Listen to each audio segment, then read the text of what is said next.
Hey everyone, it's Elizabeth Voss, now editor-in-chief of Disobedient Media, and Suzie's here, leader of the Internet Party, and we're only a few minutes late this time.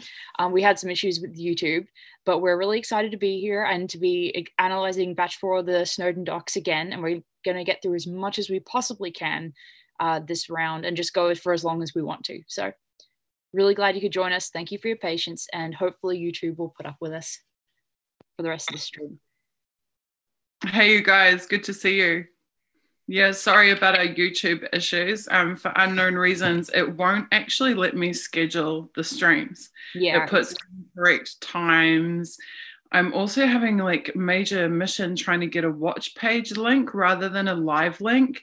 If we share the live links to this video, then they break after the stream and you can't actually watch them. So we need to get the watch link and then share that onto Twitter.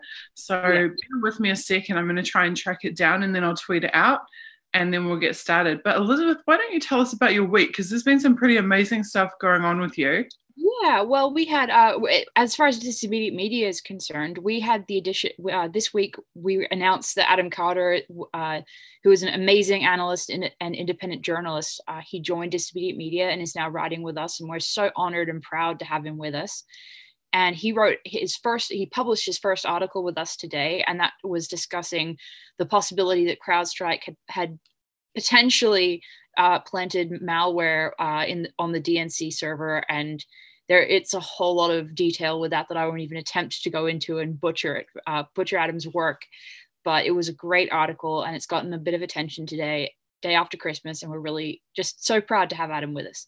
So there's that, and then previous to Christmas, I published an article on Eric Schmidt and Google, and maybe some potential reasons that Eric Schmidt may have chosen to step down at this time without naming as a successor. There's a whole lot of issues with the fact that Alphabet had financed CrowdStrike with $100 million through a subsidiary known as Capital G.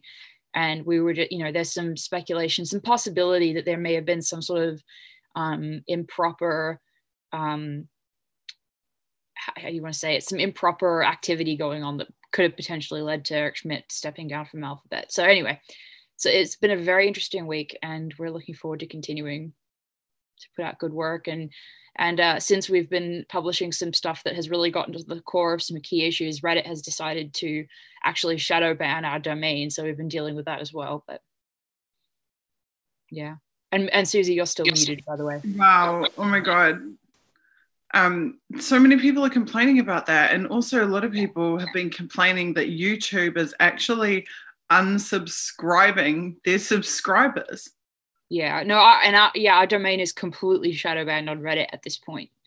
So it's and so when it's posted in any sub, it's automatically notified as spam. So yeah, and so I've had multiple people tell me like, oh yeah, no, I saw your article and somehow it was in the spam filter, and I was just like, well, it's fine, there's nothing wrong with it. So it's funny because I had someone send me, I think it was a RAL actually, sent me some screenshots of some tweets. I retweeted or linked to tweets of New Zealand beaches, like literally just New Zealand beaches, beautiful landscape photos that I'd taken at a oil-free seas action years ago. And I just wanted to show him home what the beach looked like in New Zealand. And it had content warnings all over it, and it had like hidden my beach photos. That's ridiculous. Like warning, explicit content, restricted content, blah blah blah. What the hell? Ridiculous. Crazy. It's been a crazy week. Yeah, it has, for real. So sorry guys, I had a bit of a rough week physically. I slipped a disc in my neck and have not been very happy camper, which is why I have not finished my Julian article, which I did start and I have actually got a significant way through, but I've been mostly off the computer. I've only been on for a few minutes a day, so sorry, that's what's happening there. But I wanted to persevere with the stream today anyway. So we will get on and read through some docs. Definitely. We'll see what we can do. And I can't for the life of me remember what number we were up to. So I'll just let somebody in the chat let us know, or if you remember. I think I should be able to track it down. I'm pretty sure we're at about 106 or something like that.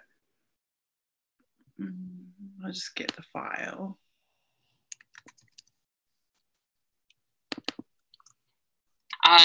Leader of the Internet Party, and we're only a few minutes late this time. We had some issues with YouTube, but we're really excited to be here and to be analyzing batch 4 of the Snowden docs again, and we're going to get to as much as we possibly can this round. And just, I don't know what that playback was about, but with us. That's you for the rest of the stream. Right? Isn't it? Yeah, that's me. But it's, I don't know if YouTube's doing that, or because I don't have the live link open right now. Sorry, that was mine. It was an autoplay from somewhere. God damn it, YouTube. Yeah, YouTube's been having issues this time. Because we were actually, I want to let people know, we were ready on time. Like, both of us were here at 7 trying to get sorted, and then YouTube wouldn't allow us to create a live link properly for about 10-15 minutes. So that was, we had to just struggle through that.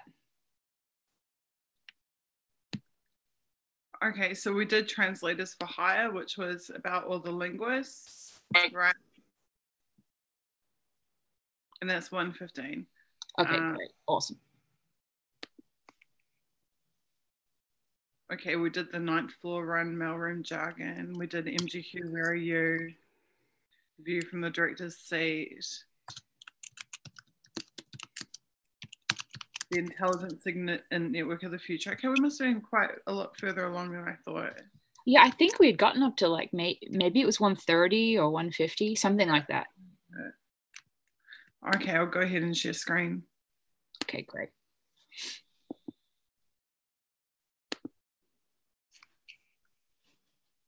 NSA cops in Baghdad. Did we get there?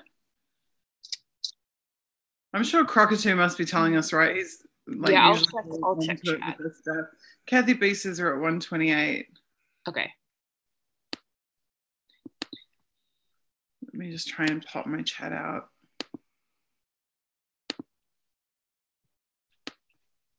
Cool. Hi, Redneck Economics. Thank you for joining us. Yeah, thank you all. Yeah. It's really great to see you. Yeah, Dominic, my computer was completely inoperable the other day. If you saw my tweets about it, like literally my entire hard drive was in my trash can. Don't ask me how my hard drive gets in my trash can. There was actually 3 mirrored copies of it in my trash can, and my entire computer was non-functional. So sorry. I guess these things are to be expected these days.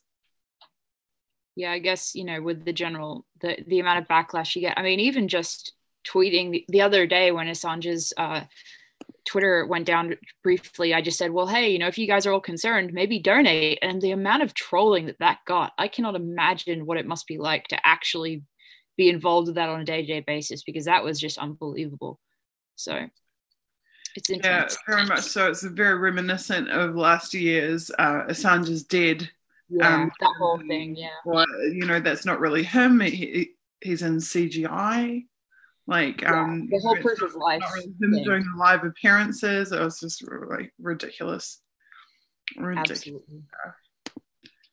Okay, Kathy says 128. So I'm going to take it that means we did Second Myths, right? So it must be 128. Yeah, I think I remember reading. Hang on a second. We did the MMS. Definitely. That was 129. Yeah, I think the reason that people may be remembering a little bit is that sometimes we skip them if they've been covered, or if they're just, nothing. Because I think I remember us getting up to about 132. But I may be wrong. NSA cops in Baghdad, I do not remember. When the customer needs short-term support, I don't remember. I think we must be up to this. Right, don't change, happy. That makes sense. Okay, so we're going to open 131 through to 135. Sounds good. So 136. Okay, here we go. 131. Don't change happy to glad. Editors get used to being regarded as hopelessly old-fashioned martinets who delight in reducing writing to the lowest common denominator. Who's this from? From unknown person of the reporting board. We who strive for absolute clarity in one reading have to accept this characterization in the interest of the customer. Citing H.G. Wells.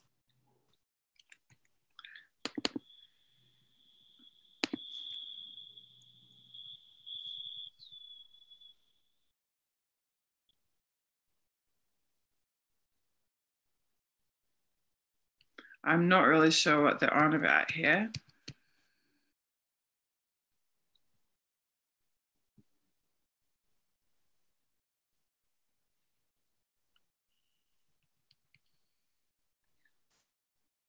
Well, at first glance, it seems like they're talking about writing, but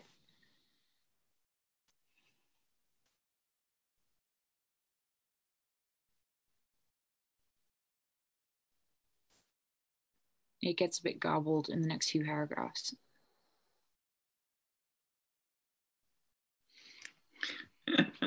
Okay, the pink slip analogy is rather amusing. Yeah.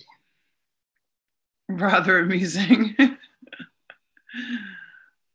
Basically, the saying "beware of the different lingo," right? From exactly. American, in this case, from American to British. Yeah, I can think of a number of those. A simple word can mean two very different things. Though how they'd be able to identify that, I'm not entirely sure.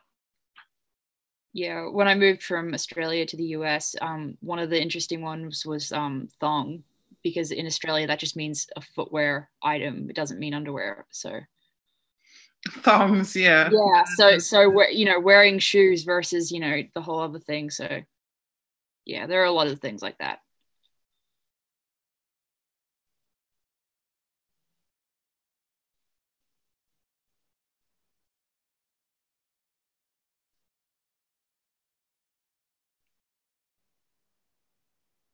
Yeah, so other than kind of an amusing joke, I don't really see too much of note here.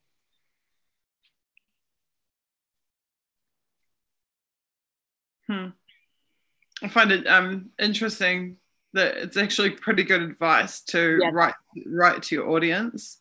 Yeah, and don't fall in love with your own words. That's actually kind of good advice.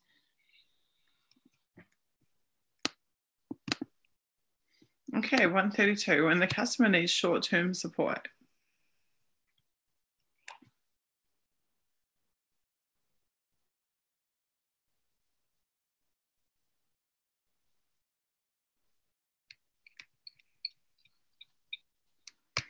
Okay, once again, this is coming from Deputy Director for Customer Relationships.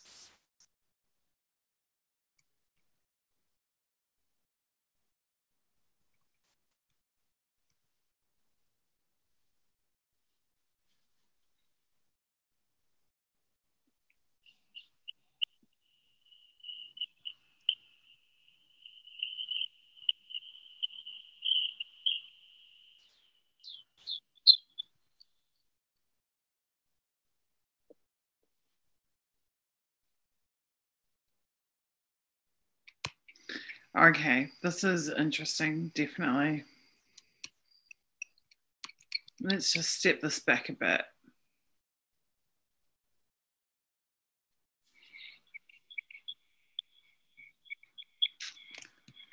You need to tell NSA CSS that the command needs a certain production line or field element to concentrate on specific essential elements of information. These essential elements of information are the selectors. Become the selectors. What do you mean by that exactly? The selectors are the specifications, the scraps of data that they type into the search algorithms in the Eye of Sauron. Okay. So an email address or a name or a location or some identifying piece of information. Or in this case, essential element of information. So it's going to be relating to a target, like a target person or a target location or something like this. Okay, the first thing I see in this document is that yet again, we are seeing that signals intelligence results in operations. Definitely. That signals intelligence is not just listening. It's not just watching. It's not passive. It is active. It aids in physical on the ground operations. Did you go read the piece about, was it New York Magazine piece about reality winner this week? Yeah, that was interesting for sure. Yeah. The big takeaway from that for me, I mean, there was many, but the one significant one was that her work was resulting in kills. Absolutely. In multiple countries. Yeah. So these 8,000 linguists or whatever that we've been talking about in these previous documents, they're not just there to translate information to add to the knowledge base of NSA. That knowledge is being acted on. That knowledge is resulting in, what do they call it themselves? Kill capture operations. So this idea that mass surveillance is just about watching or knowing or learning or storing is only one half of the story. The other half of the story is that information is used in operations on the ground. It results in the deaths of human beings. Or the capture, supposedly, but I mean, if the capture leads you to Guantanamo Bay or similar, or some CIA black site, then it doesn't really matter whether it was a kill or not. It effectively is. So that's the first thing. Yeah. They're calling it, so you're supporting the war fighter. Oh, well, that's well and good if it's actually a war fighter in Iraq or somewhere, but it may well not be. It might be a CIA agent in Italy, for example, rendering someone. It might be, I mean, the most recent list of countries involved in renditions had something like 20 countries. I mean, everywhere, even the stans, central, Uzbekistan was one of the, I believe also Kazakhstan was on the rendition list. So even somewhere in, I want to say it wasn't Brazil, but somewhere in, or maybe it was Brazil, because I remember sending it to Glenn Greenwald. But there are now like dozens of countries involved in the rendition program. Yeah. For example. So this information is not just being collected so that they know everything. It's so that they can act on what they know. Yeah, I think it would be ridiculous to even try to defend the idea that it's just so they can know everything. That would be, ridiculous. The way that we interpret it in the West is they are just violating our privacy. This is true. This is entirely true. I'm not intending at all to knock the fact that this is a violation of our privacy, because I was extremely pissed off about my privacy being violated by them for many years. I'm the classic example of the argument that they're violating our privacy.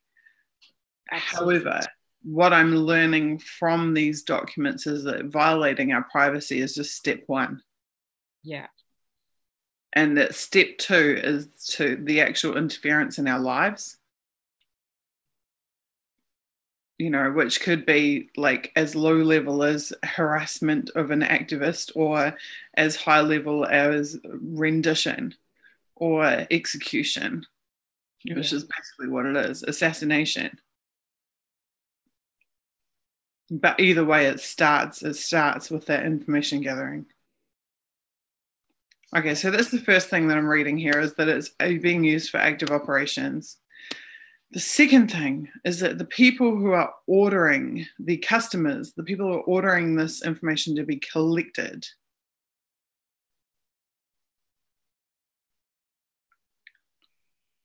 we've talked before about how they've developed a new customer information needs portal.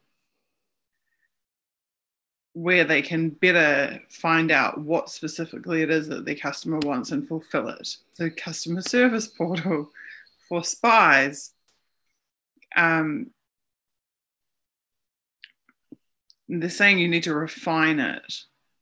You need to refine it to concentrate on those specific pieces of information that you can use as selectors in order to produce something. Because at the end of the day, if you don't have those pieces, if you don't have the selectors to type into the Eye of Sauron, it's not going to give you the results to fulfill the customer's request. So the job of the analyst in that situation is to find out the most relevant, important information to hand into to the higher ups. Right. So they're saying the customer's information needs can be comprehensive and wide-ranging, but that doesn't help when you have to write a search algorithm because they have to be very specific and refined. Exactly. So you need to tell them that they need to concentrate on these essential elements of information.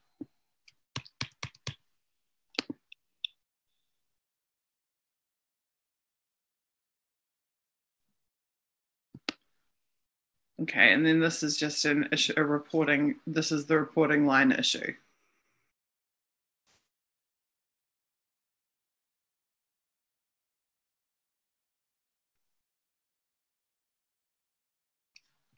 Look at that, our integrated representatives at the UN or Department of Commerce.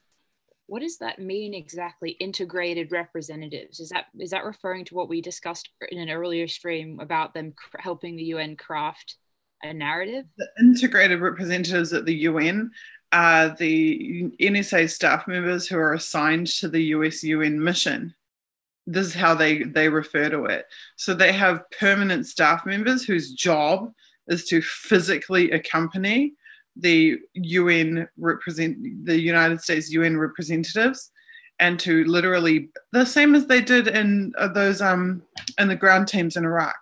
So in every ground team in Iraq, they had the one comms guy, and the one comms guy was NSA, and their job is to be a liaison for that team and to serve up, the target info and the whatever to support the operation. Well, they've got the same thing with the UN. They have the one signals guy, the one comms guy from NSA who is ever present and ever ready to dish up the intelligence from NSA that the UN mission, I mean, the fact they even call it a mission, they call their representatives to the UN a mission. This is how they see it. They view it as a military operation. They respond, they organize around it like it's a military operation. And they gather and utilize the information through their military infrastructure to deliver it to their diplomats. So they're saying that they have this new online key reads process whereby these things, you don't have to just send them to one guy at a station. You can put them into a portal and then it will be acted on across the global NSA enterprise. And that can be if your customer information need is something relating to a military operation, or if it is the US UN mission or the Department of Commerce. Of course. The Department of Commerce. And the fact that these things are being serviced by the same mechanisms is quite relevant because it shows that there is a parity. There is the prioritization is the same for economic and for military. They're seen as synonymous. Exactly. I'm just tweeting out our watch link now because I haven't done that yet.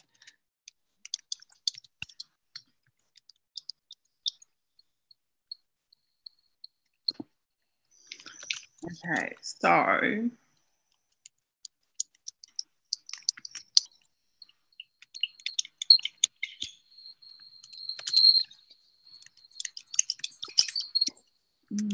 key reads are defined as a customer-driven information need tied to a specific near-term customer event, action, decision, or outcome for which they expect a product or service. It is intended to sharply focus NSA global resources and perhaps for short periods of time, possibly redirect efforts to support the customer. It is not meant to replace an existing information need. So this sounds like key reads are where they are progressing what the customer wants in terms of an immediate action.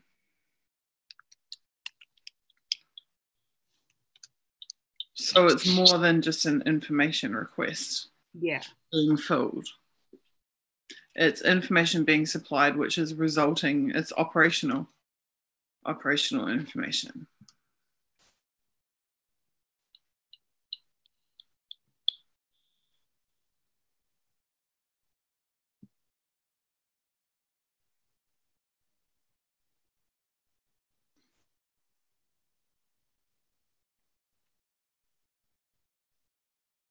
Yeah, it's exactly what it is. The next paragraph is just ratifying that.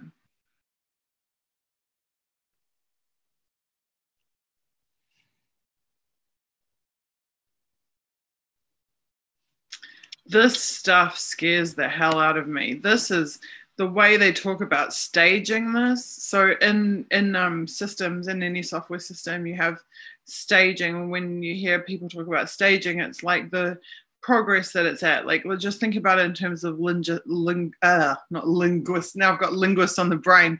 Think about it in terms of logistics, right? Like order received, like in the warehouse, packing it, like dispatching, like delivering, delivered. Like that's staging, order staging, or product, you know, everything. Well, any product or service has stages that it goes through to get to the end of the life cycle. This is exactly what they're talking about here. Their production center. So they are they're talking about intelligence products, they are producing this product, and that goes through a series of stages. And this way they're saying when the key read is entered into this portal, it goes to a production center for actioning. So it will send it to center A to complete task A, who will send it to center B to complete task B, who will send it to center C. It's industrialized. Wow, this is the industrialization of espionage and spying. Wow. That's huge. This is not just, and this is the thing, this has been one of the key learning things for me. Is I talked before about how I had always thought, like, you know, it's like there's a spy or a analyst who is assigned a target and their job is to sit there and spy on that target. But no, this is nothing like that at all. It's this massive industrialized operation that involves thousands of analysts and dozens of teams. And these teams, like the Target Operations Center and the social, whatever it was, network center, and all these different centers. And this is like, it's like connected circles, and process, it's a life cycle is the life cycle of the target, not just their actual life, but the life cycle of the targeting. Wow. In software development, we have the SDLC, right? The software development life cycle, which is the process that the software moves through from when it's first envisioned to when it's completed and delivered. This is the same thing. They have a spying life cycle. They have an espionage life cycle. And each stage of the life cycle involves different people, different specializations, different teams, different priorities, different protocols, different practices. It's unbelievable. It's really the language about that. This language, the production center, this is industrial language. You could relate this to any industry. The way that they're talking about it, their customer gateway and their portals and their key reads and their information needs and their product centers and et cetera, this could relate to anything. This could be any industry. It just so happens that it's spying. No, it's really eye-opening to hear it described in that sense, and it's something that I would never have envisioned either. Look at this, the Requirements Analysis Center. And this is it's all modeled off software development. Yeah.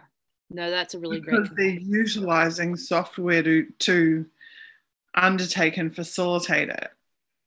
But this is software development language, except that what they're churning is people's lives.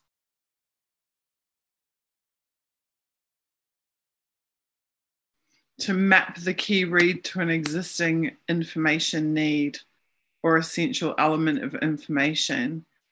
They're literally mapping. I mean, they even use the word map. Yeah. They're literally mapping it. Like X customer wants Y piece of information on Z target. And so we are going to make sure that those all match up like a kid's puzzle, you know. We're drawing the lines between them.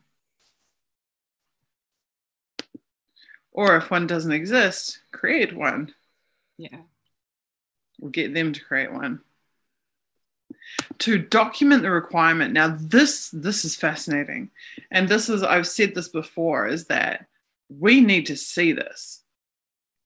We need to see this. And I would love to know if this exists in the Snowden files. But we need to see this. If they're documenting their requirements. Yes, exactly. That's evidence. That is evidence of what these people are actually getting up to on the public dime every single day.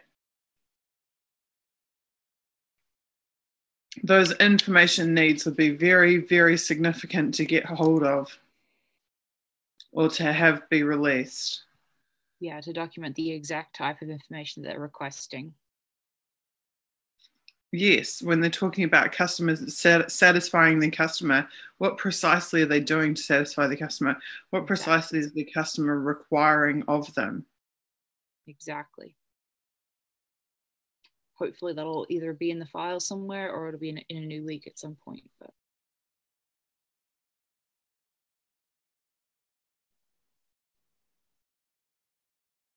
and then they're producing metrics.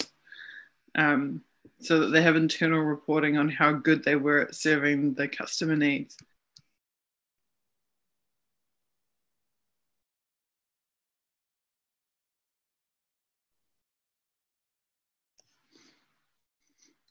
We have 50 customers.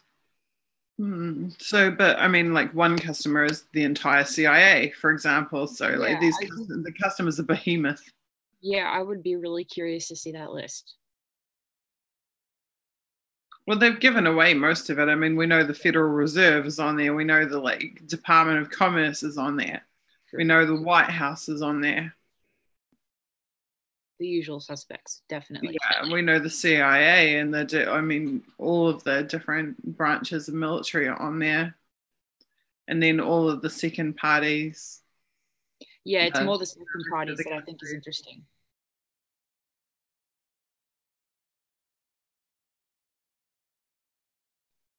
Yeah, and then the next sentence is this team will work on second party participation or something or other. Yeah, will work issues such as second party participation, measuring the ability of second, blah, blah, blah. Like you said, just seeing how well they're serving each customer.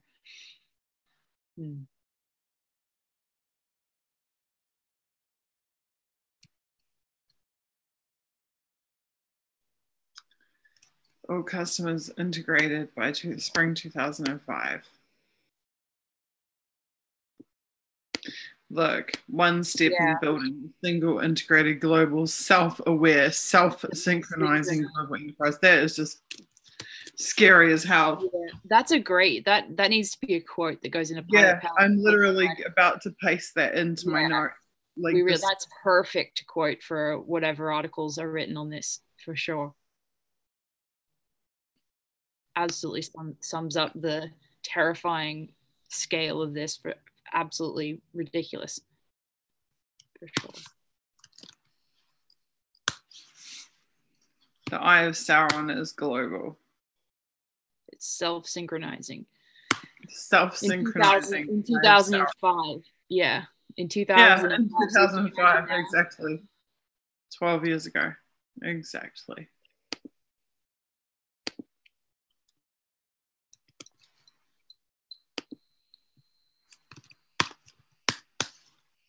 Okay, I've got that done.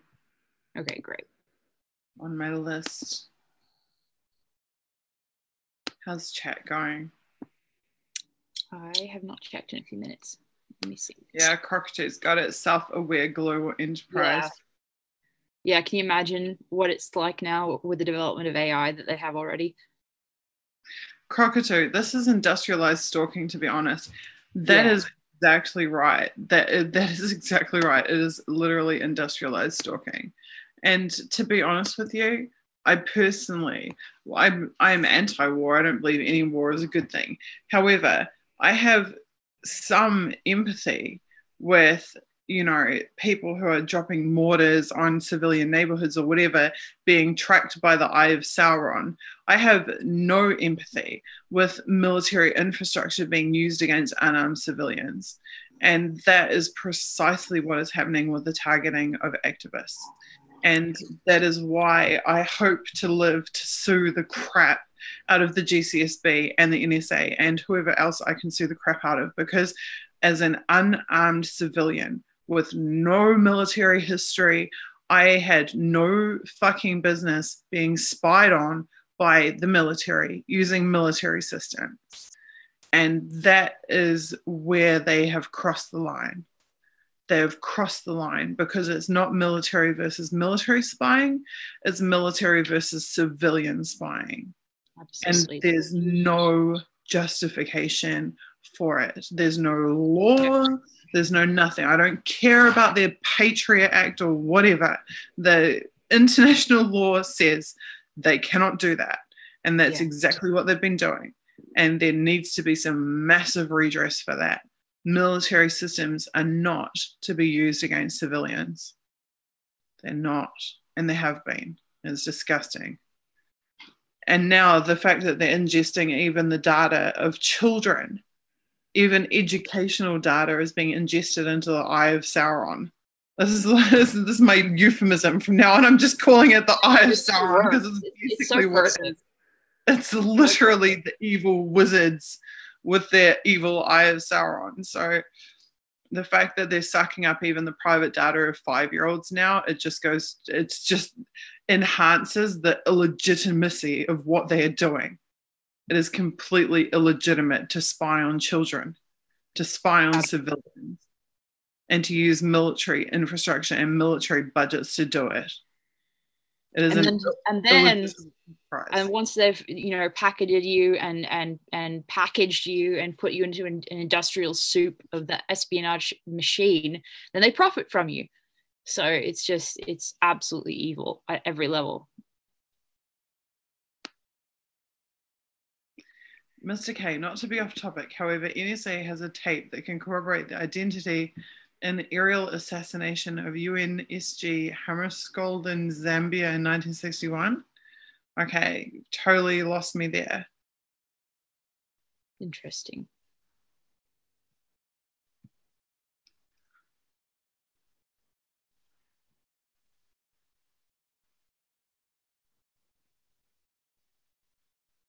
Sorry, Mr. K, I'm not understanding the significance there.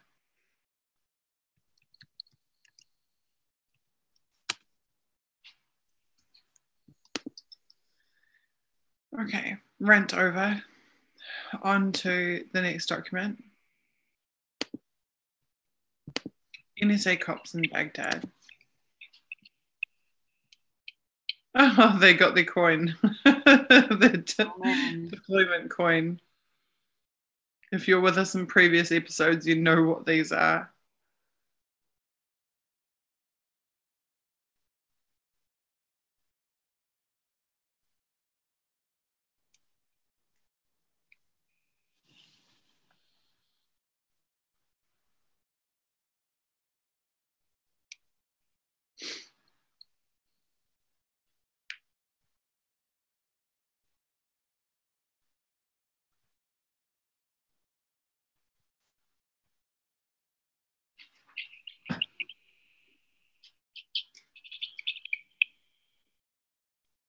It's really interesting, isn't it? How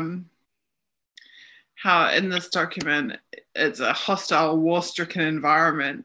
Yeah. And it's how else did they describe it? Every minute in the red zone exposed you to danger. But in the documents where they're trying to convince people to go on the missions to Baghdad, they're like, did you know there's a swimming pool in a Burger King? No, actually, everything's fine. Yeah, really... is this one they're dodging bullets every minute of the day? Yeah, exactly. Oh, it's amusing.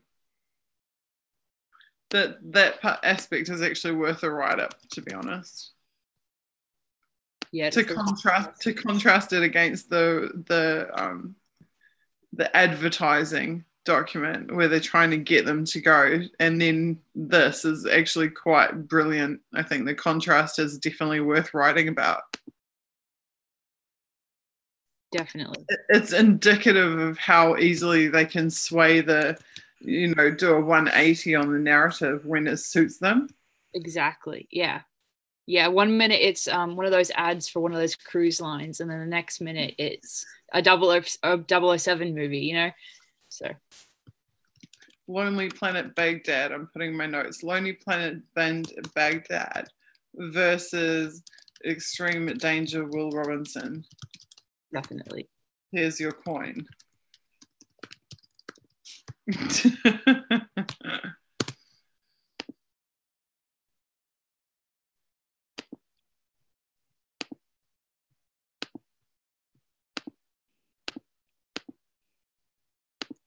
Okay, it should be on 133. A lesson in sharing at the FBI.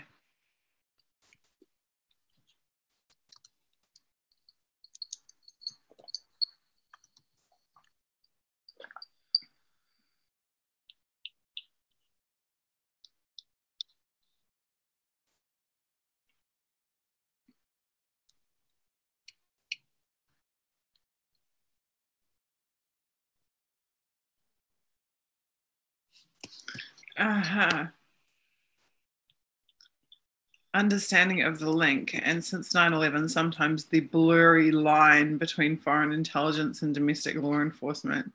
Wow, that's huge. So they're outright admitting it. Yeah. That's a good quote. Again, we're finding really good quotable documents this evening. It's really great. I mean, that line is really brought about by this relationship. Yeah.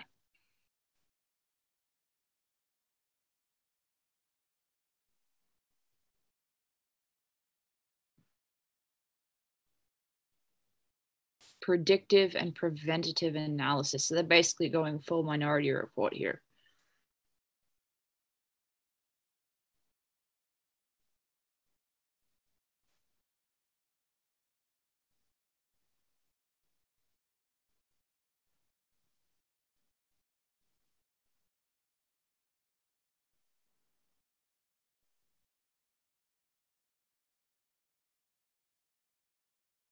So am I reading this right by saying the basic takeaway from the document so far is they're just kind of advocating that transformation 2.0 integration of analysis and databases and the ease of cross-referencing, that type of stuff, intelligence sharing? Let me read through the rest of it. Yeah.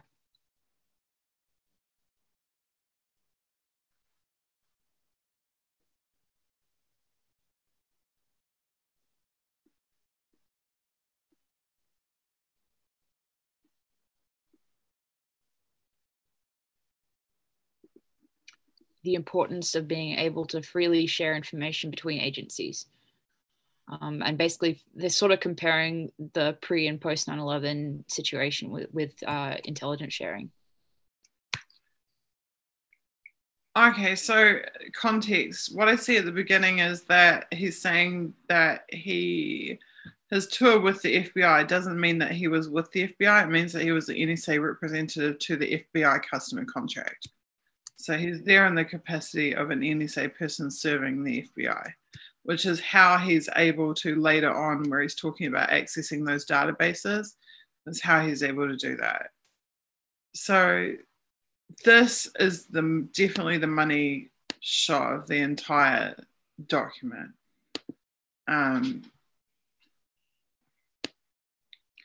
Particularly in the counterterrorism aspect. Yeah.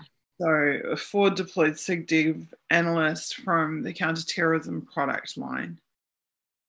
Each of these positions has allowed me to gain a big picture understanding of the link, and since 9/11, sometimes a blurry line between foreign intelligence and domestic law enforcement. I'm just going to copy that. Yeah, for sure. That is definitely the part that we need to talk about. The fact that they're openly admitting that they actually would describe it as a blurry line. Do you know who that reminds me of? That reminds me of Sean Henry from CrowdStrike. Definitely. Absolutely. The Sean Henry videos. In one of his keynote speeches, it might have been the DEF CON one, I'm not sure. He actually says, he openly says, my job at the FBI is to walk the line between the legal and the illegal. Wow. Well, that's is really said, like, and he's talking about his own conduct and his operations. He's like, we need to walk that borderline between the legal and the legal, and that's that blurry, like where they say here the blurry line. That's what they're talking about. Yeah, and the fact that then you apply that to CrowdStrike, and just today we're seeing that they possibly faked malware on the DNC server. So I mean, yeah, the implications there are really chilling when you look at the effect. CrowdStrike to me is a group of blurry line FBI managers. Yeah, exactly. Might well have been up for misconduct charges. What CrowdStrike represents? Stayed at FBI because the Cebu stuff was actually what they were doing was completely, utterly illegal. They were hacking nation states. Well, it wasn't only illegal; it was so high stakes. If those states, I mean, they literally could cause international incidents, diplomatic incidents. They could cause counterattacks on the United States. It was, reckless. It was reckless and illegal what they were doing.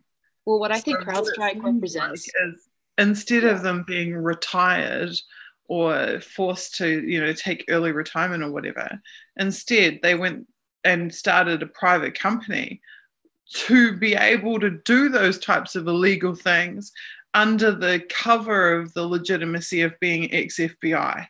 Yeah, well, the thing is that,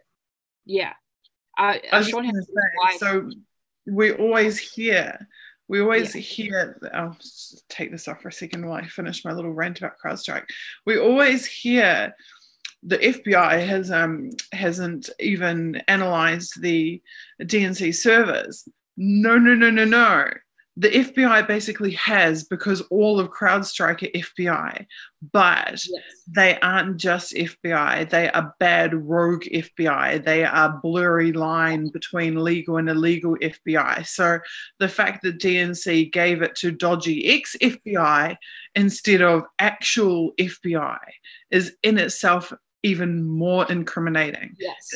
Because it was deliberately done. It was deliberately given to the FBI mafia as opposed to the actual FBI who are bound by constitutional and congressional policy and principles, et cetera, et cetera. Yeah, and Sean Henry's wife is still working with the DOJ, and she was involved in some really high profile cases, including the Bin Laden tapes and all of that. So there are some really, really interesting connections with that. And basically the way I see it is that CrowdStrike literally represents the nexus between corporations like Google or Alphabet and the way in which those corporations then interact with the FBI and with our intelligence community and with the really corrupt political establishment like the DNC, and the fact that Google, Alphabet, Eric Schmidt were so involved in Hillary's campaign, and then they're financing CrowdStrike, which is then claiming that Russia hacked the DNC.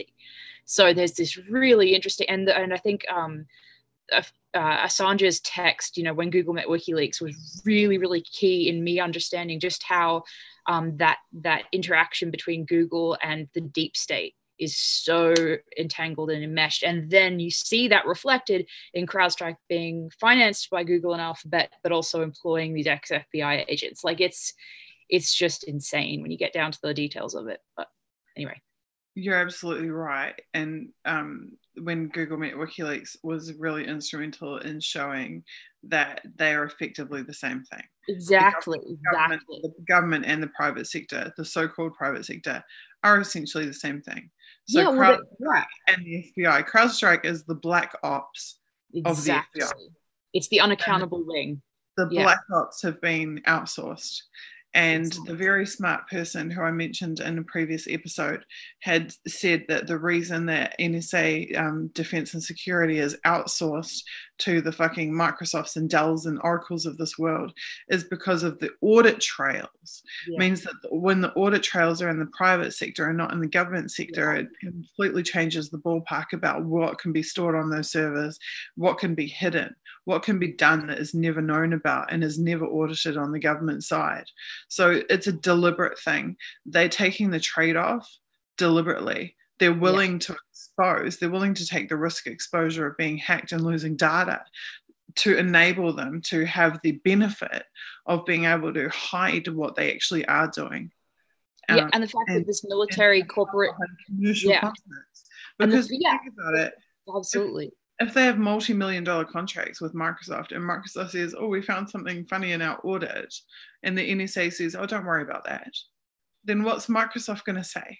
Nothing, because it's their friggin' giant customer, you know. And this is the thing, they use the commercial, they hide behind the commercial relationships. They use the commercial relationships as a shield for their own misdoings, their own, you know, misguided activities. And you see exactly the same thing between the DNC and CrowdStrike. Exactly. So you have the military, the corporations, and the politicians. All together. The relationship is used as a cover. The DNC says, no, we don't need to go to the FBI because we've used CrowdStrike. Meanwhile, exactly. So you have, you have the interaction there between the corporations and the military at the same time that you have the corporations donating Google planes to Hillary's campaign. And they're the ones, anyway, I've said this before. It's endless. And I mean, that's one example of the entire, it's like symbolic of the entire problem as it stands. And it's been this way for obviously a long time. But, you can apply this. It doesn't just apply to like Hillary's campaign in 2016. It applies to every single, presidential campaign we've had for at least the last 10 years, if, obviously going back a very long time. So both sides of the aisle, the whole thing. But okay, just read through the rest of this doc. I've made a note now of that stuff.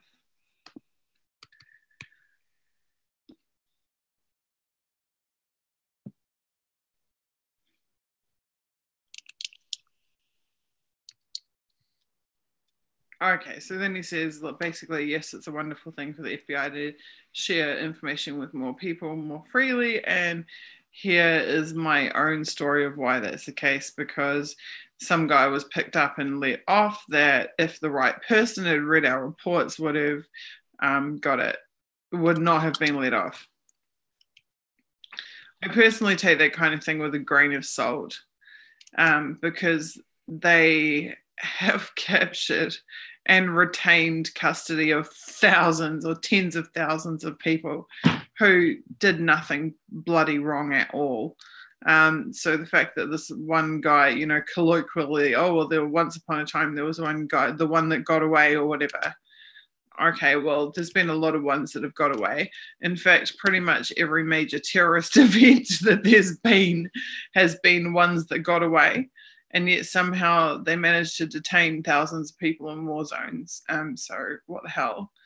If they can't find the Boston bombers and they can't find whoever else, but they, managed to pick up every farmer or fisherman. They can find all the 5-year-olds on the planet, for sure. Yeah, exactly. It's very convenient, the people that they can't find. Yeah.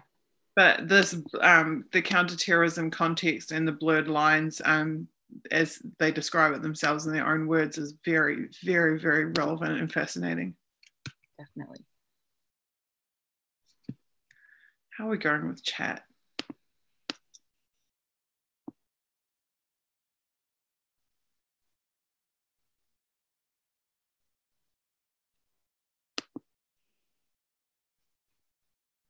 Kathy B, what they're saying is right.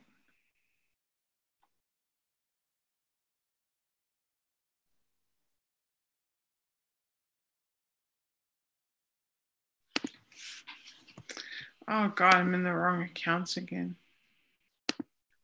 I hate that.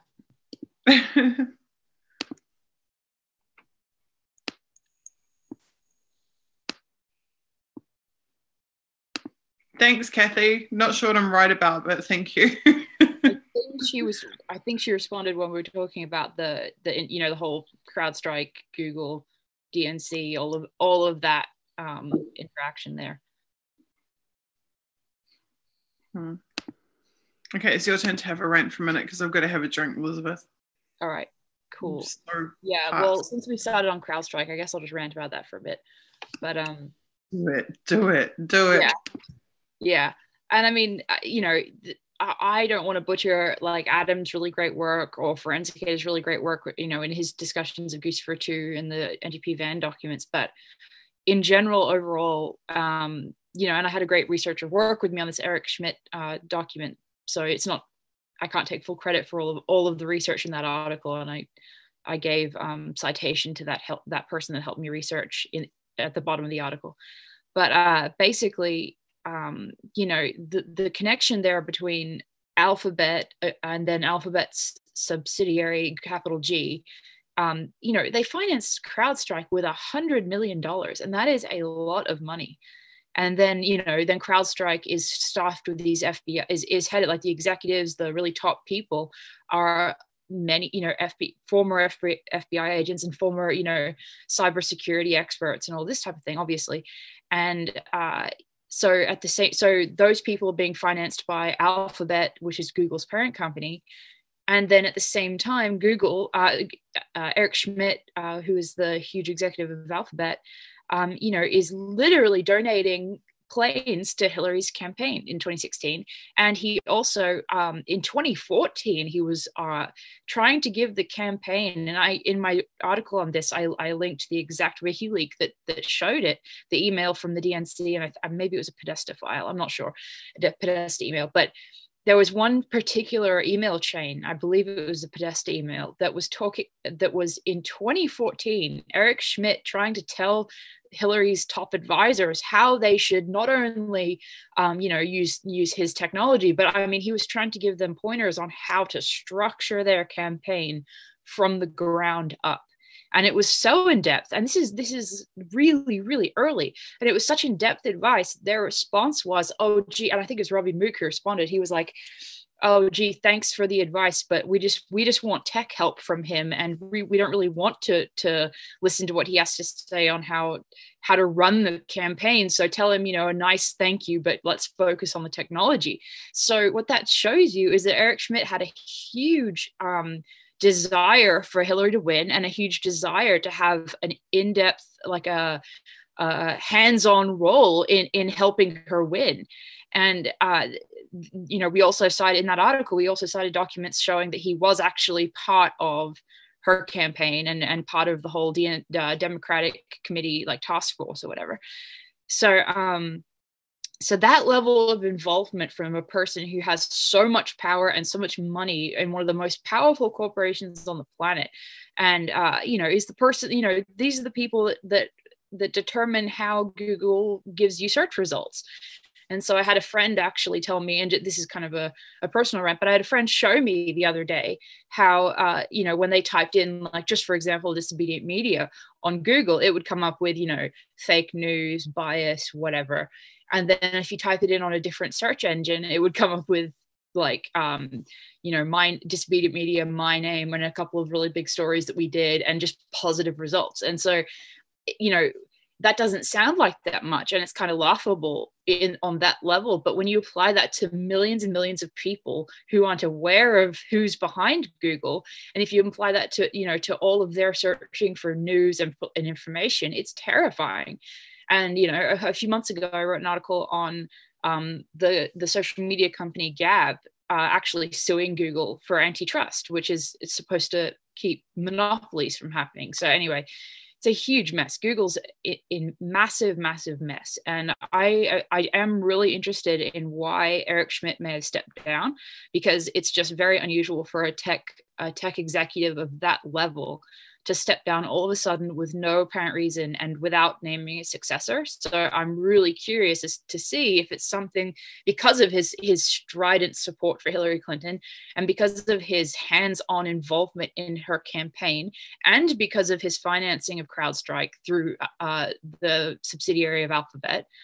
I'm really interested to know if they've found something that implicates some sort of impropriety with him that goes to CrowdStrike, and then the way that CrowdStrike operated, and if that's actually a plausible reason as to why he stepped down. Because a lot of legacy press outlets have speculated, it's a Weinstein style sex abuse allegation that's going to come out or could come out, or it's somehow his interest in artificial intelligence. And the thing about that is that despite how many seemingly very legitimate sex abuse allegations have come out against major powerful individuals lately, there doesn't seem to be any indication of any history of sexual impropriety with Eric Schmidt, and there doesn't seem to be any other. There's no reason that anybody can come up with, and the legacy press, the mainstream media has not looked into the CrowdStrike element or Schmidt's involvement in Hillary's campaign at all. And even people that are familiar with, the very shady things that CrowdStrike has been involved in, or that Sean Henry's been involved in, and all of that, a lot of them don't really understand that really important link between Google, Schmidt, and the DNC and Hillary's campaign, and then to CrowdStrike. They don't understand that relationship and how alarming that all is.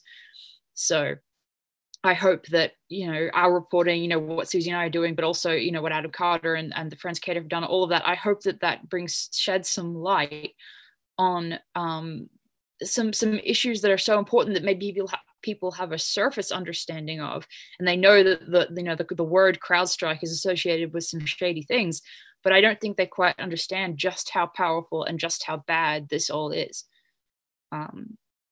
And that, it's really the whole, that phrase, the devil is in the details. When you really look at the primary documents associated with this, it's insane. It's absolutely crazy. So that was my rant, Suzie. It was wonderful. I sat here drinking my Mandarin lemonade and sending tweets. Right. Yeah, I've been trying to send a few tweets while we look through documents. Okay, if you guys want to be awesome, you can go and tell people that we're live and retweet my few little tweets that I just did about it. Okay, let's try and get through a couple more documents, and then I'm going to sign off for the night. Yeah, your neck, I really don't want that to be get worse. I agree. Okay. Together engage SID workforce on diversity. Interesting.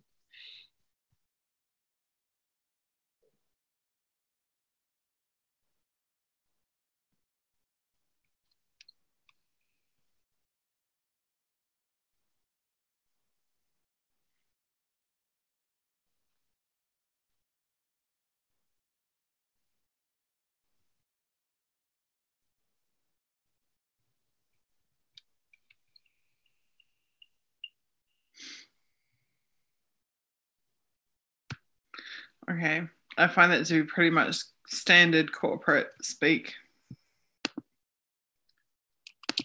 Definitely. That's what it sounded like to me. This looks more interesting. Seminar, the economic espionage threat to the US.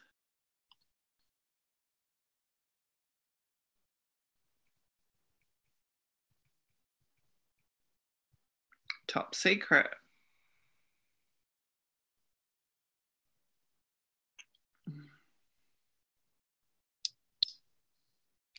Espionage is one of the main methods used by foreign countries to modernize their defense industries. So that almost sounds like it's creating a bit more parity, where, as we've discussed previously, the way the US prioritizes allowing technological advances to spread to different countries, and why and in what order.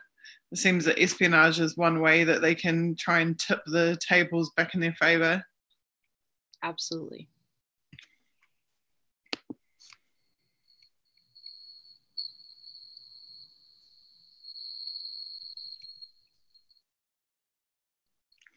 Right. So a lot of this seems like it'll come into that denial and deception umbrella.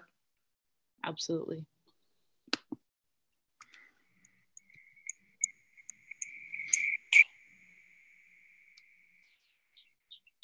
Sensitive and or proprietary information, so they're also acknowledging the risk to commercial enterprise.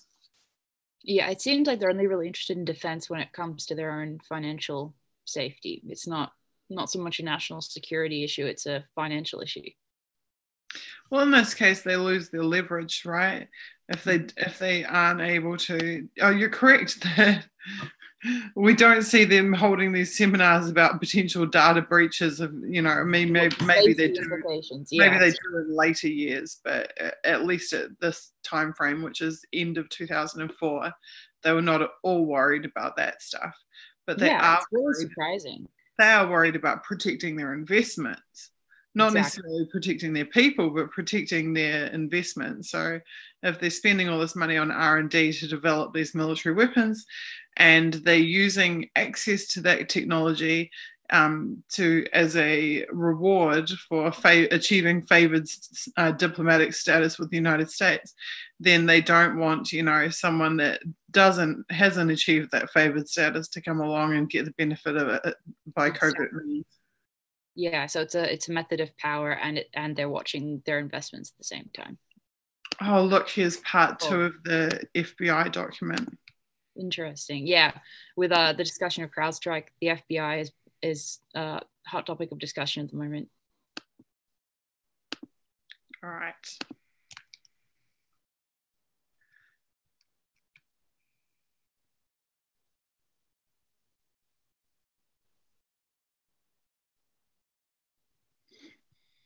Okay, this stuff seems really, I mean, as Cockatoo said, self-justifying. Yeah, that's a good way to put it.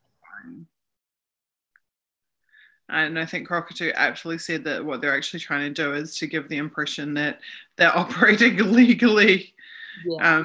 Those blurred lines showed pretty clearly that they know that they're not. They know that that bounds are being overstepped. Yeah.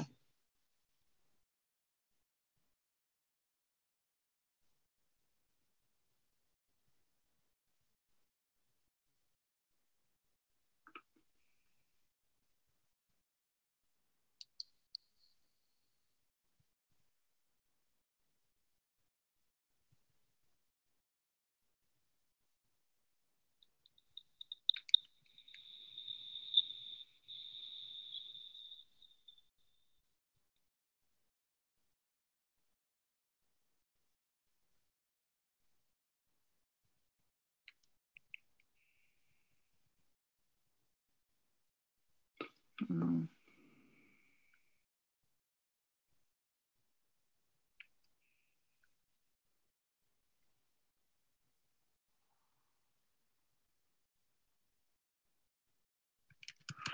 Interesting. The field officers have no secure compartmented information. Wow.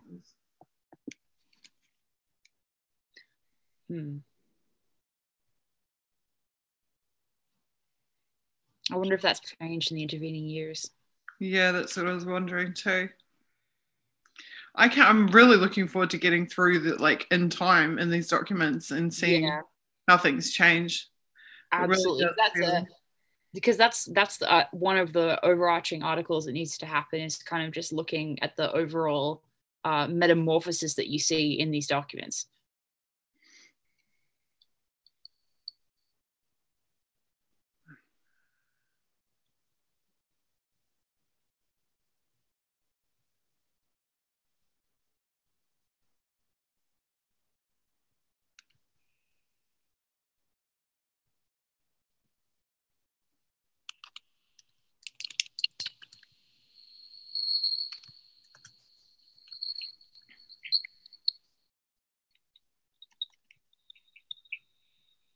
This Joint Terrorism Task Force, they've been up to all kinds of no good. JTTF.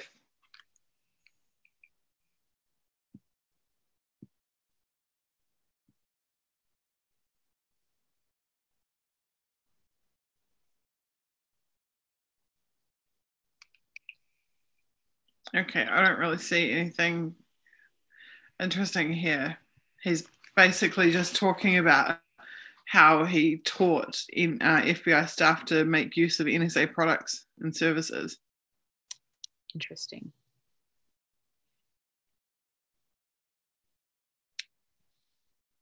This is an example of Transformation 2.0 in action. And it is a glimpse into the future of the NSA's relationship with the FBI.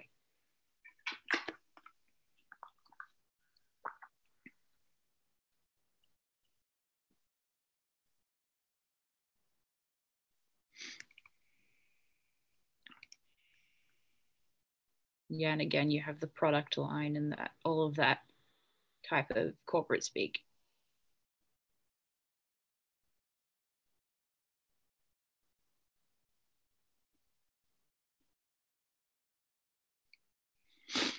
I'm proud to be a part of these information sharing success stories.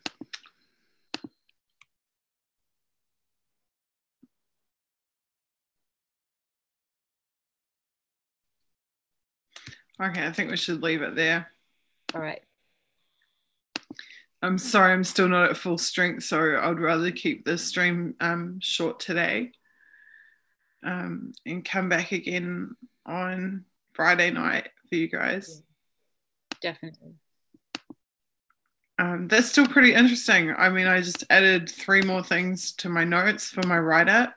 So for those who aren't aware, basically the process is we go through all these docs, we take notes on the juicy bits and links to the documents and quotes and whatnot, and cross-reference with other documents, and then I do a write-up at the end of the series, at the end of the batch, of all the interesting things that we found.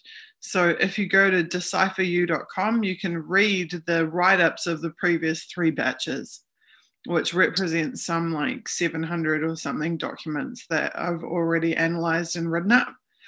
So when we get to the end of this batch, then I'll do another article of all the interesting things that are there so far. So, and I've noticed that each batch I end up with more and more and more. Like I think already in this batch I have well over 20. Yeah.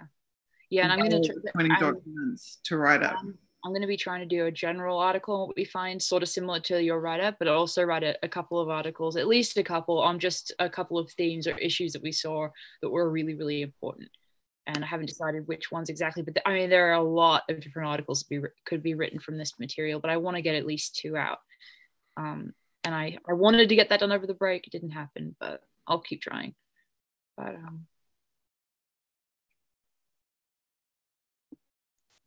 just seeing all our cool friends in chat is awesome. Absolutely. Hey guys. Yeah, I'm so glad everybody's here the day after Christmas.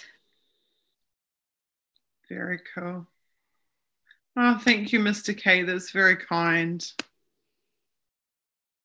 Very, very kind. Okay, so have you guys got any questions or anything before we sign off? Cockatoo, for your reference, we are at document 138. Okay, great. And we did find a number of really good quotable, documents this evening. It was really interesting. Totally. I think that blurred lines one is just classic. Yeah, exactly. I don't know that they brought up, like, I don't think that they were particularly groundbreaking as far as the kind of, I mean, we already knew a lot of what they were talking about, but the way that they worded it was just perfect to quote in an article about those topics. So that was useful for sure.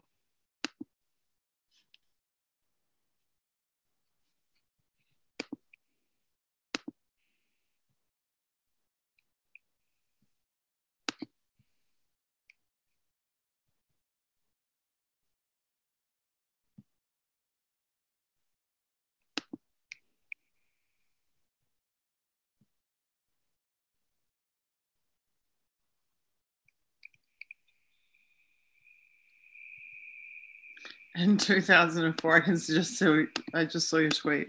Yeah, no, I mean, it really strikes me that it's like, they're talking about that, and it sounds a lot like the AI stuff we hear about now, but it's, this is all the way back then. I mean, to most people, Facebook didn't exist yet, and it's just the world was a different place in 2004. So to have them already writing in this way is really creepy. And I can't imagine what it's like now.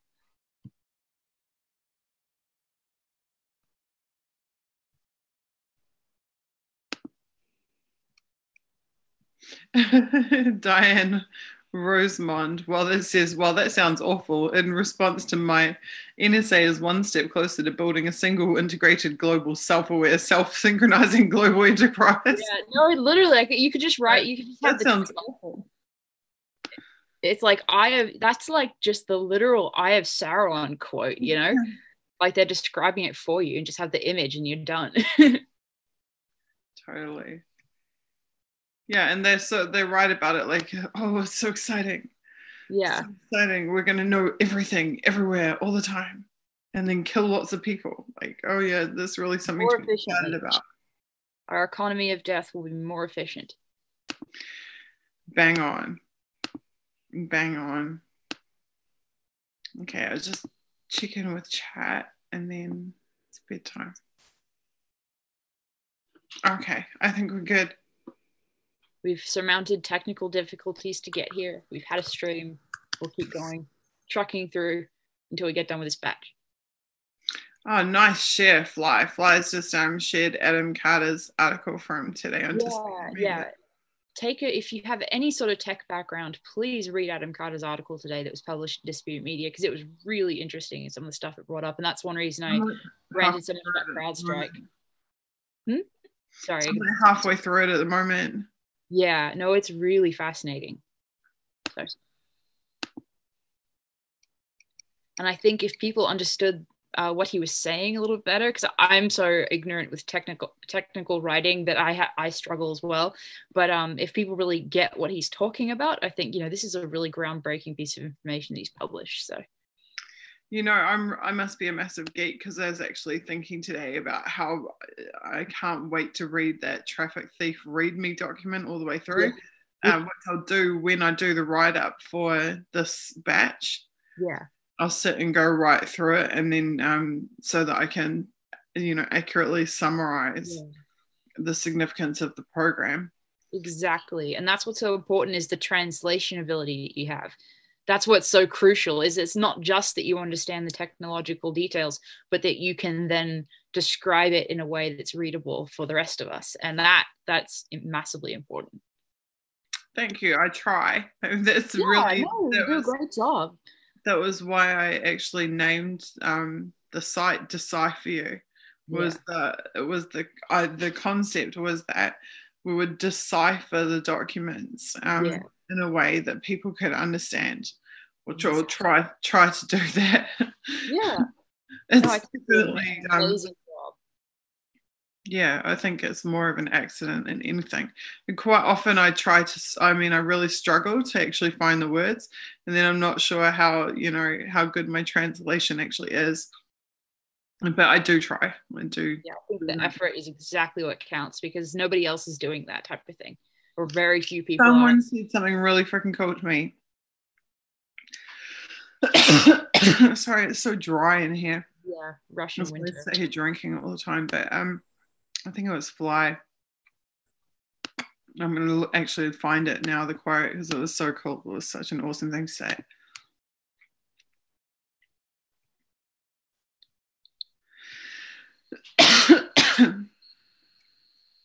He said, "You have just changed how data will be analysed in the future." And I said, wow, why do you think that? And he said, because this will inspire many others to go back through WikiLeaks and the other source documents and to analyze them for themselves, and to do it in this public forum. He says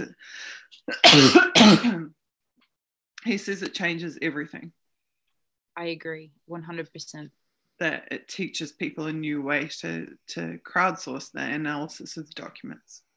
Absolutely. And all of the researchers out there are so crucially important, and they do not get enough credit. Whether it's anonymous researchers or people that are going by their real identities.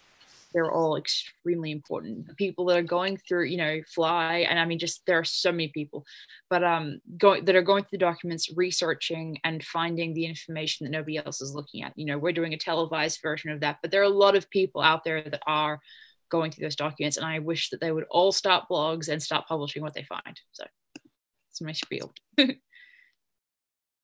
Totally. I guess my last thoughts for tonight are a couple of things. One is that I've had like what I would personally just describe as drama queens trying to like re-embroil me in drama this week.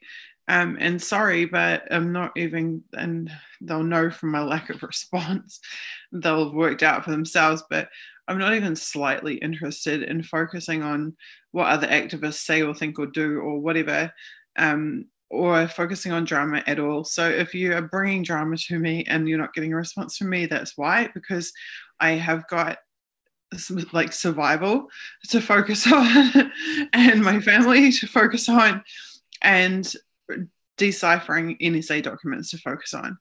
And if the choice is deciphering NSA documents or getting embroiled in some activist drama, you can guarantee that I'm going to choose deciphering the NSA documents, because I am where I am because I gave my life literally to do this stuff.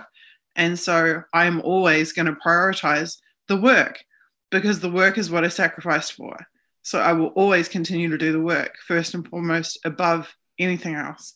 So if you're bringing some bullshit to my doorstep and I'm not responding to you, that's why. And that's just how it's going to be.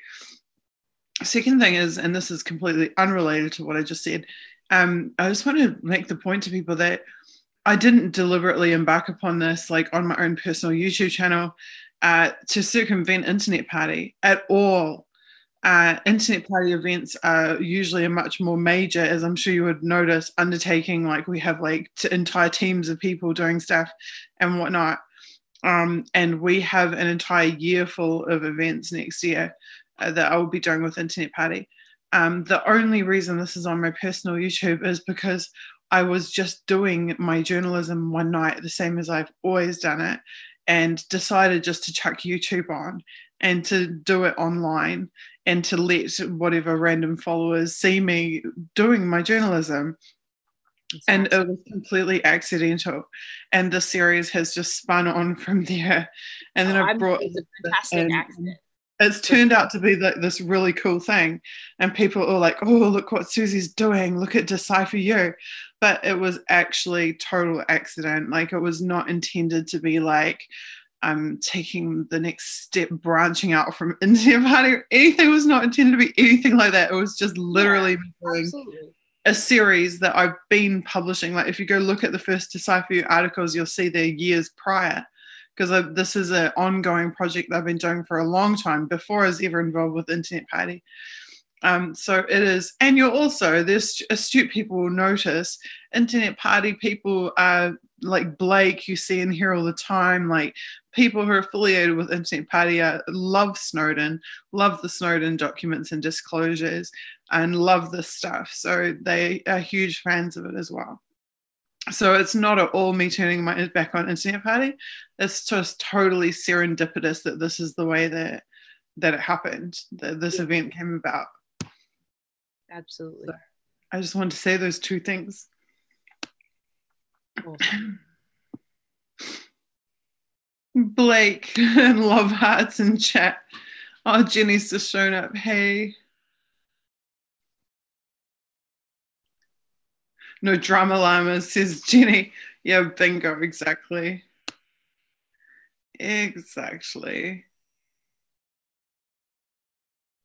Oh, thank you guys. It was just so awesome.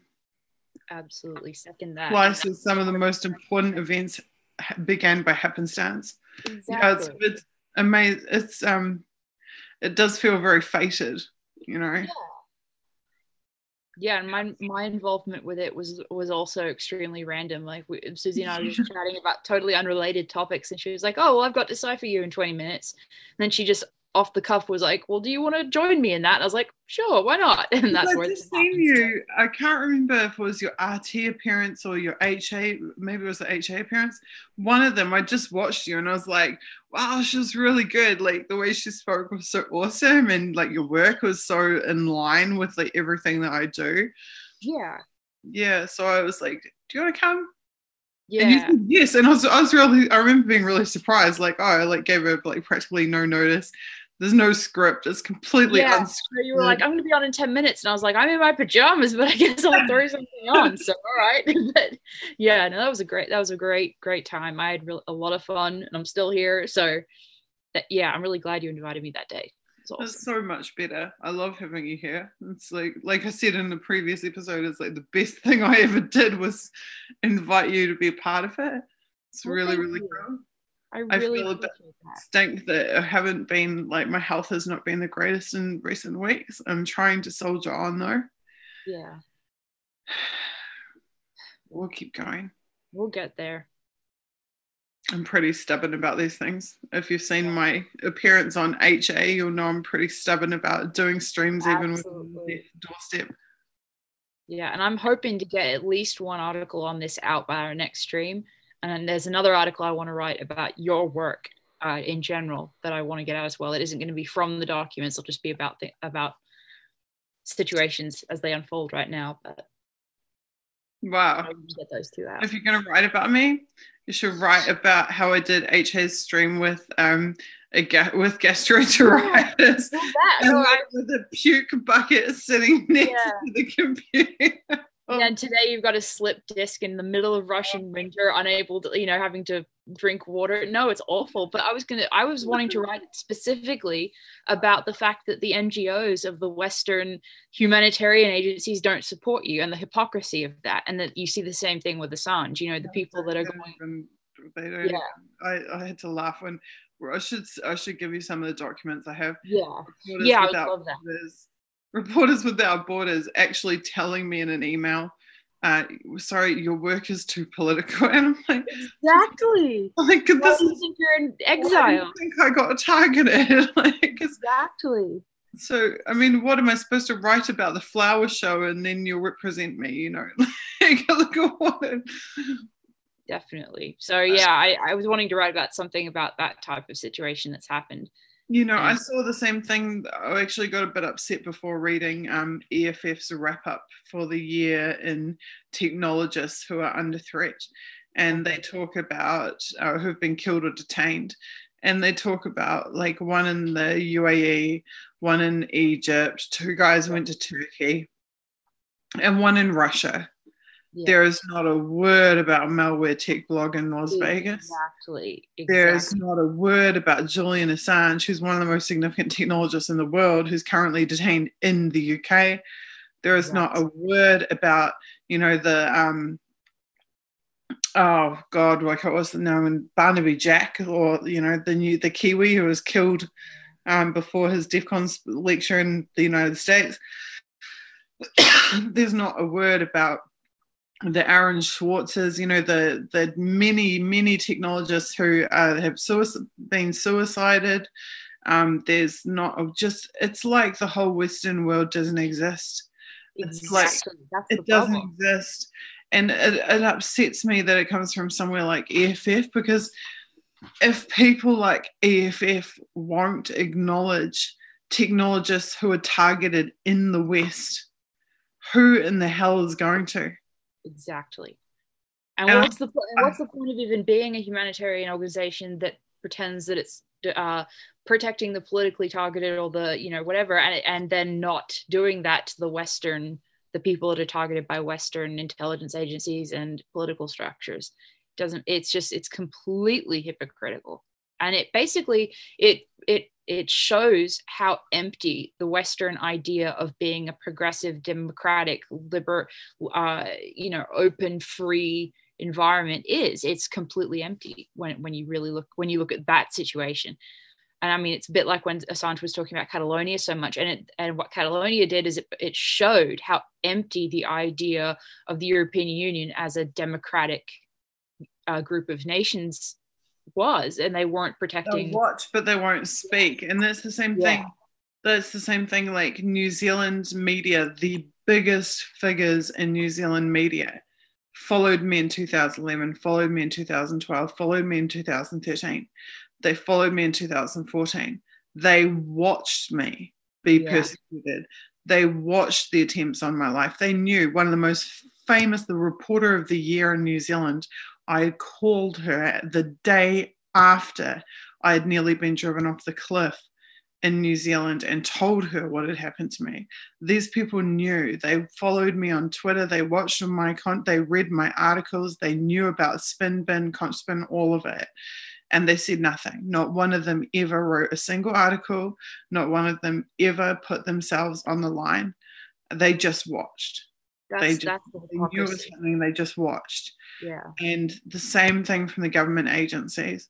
The same thing from, I mean, Helen Clark, the ex-Prime Minister of New Zealand, has liked how many of my tweets? Like, she makes it apparent that she is watching my timeline and my content, that she's well aware of my situation.